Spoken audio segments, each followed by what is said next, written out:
and my sales could have been quadrupled had I been more selective of a title that was comfortable for people. Because this is not a sex book, but it's a very clean book.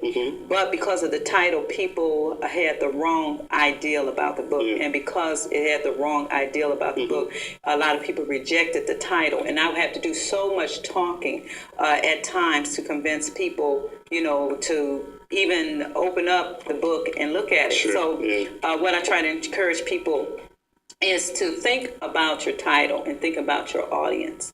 Is your title comfortable enough? In terms of cover design, I had a kind of good cover design, because the cover design or whatever, it was just out there at you. Yeah. But the most important thing is color design.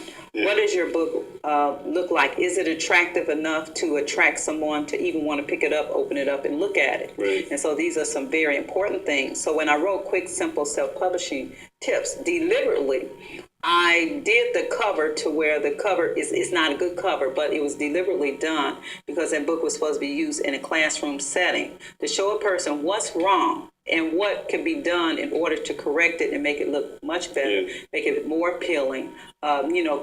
Think about the color and different things like that. And what is it that people are attracted to? And we as individuals and everything, we are attracted to beautiful things. And you have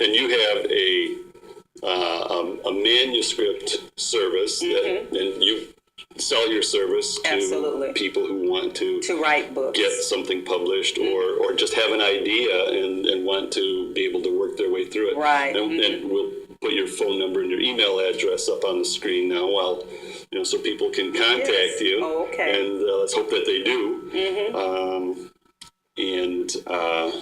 Do you have?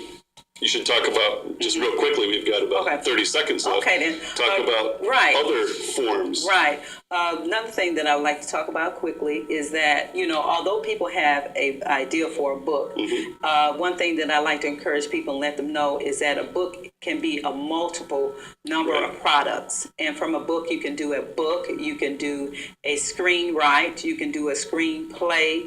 The book can, be developed into a music score or whatever. It can end up coming and turning into super cartoon characters, a comic book. So there's so many other products and areas where you can derive an income from, just from that one ideal of writing a book. So a book can be everything. It can be a T-shirt. It can be maybe the title of one of your chapters on a hat. So there's so many different products that a book can do, and it can also springboard your career into a speaker's career. That's another thing that I did. I developed from this Love, Sex, and All That Mess. I also developed another project, which I'm working on a project right now of a book called Spiritual Awareness, where I took the book, made a textbook, a workbook, an instructor's manual, and also presentation pieces to be able to go with the book, so you can put your presentation and your transparencies on a slide and do a workshop seminar type of situations. Well, I hope whoever's watching this, I hope this maybe has sparked interest in at least one person out there, and they may be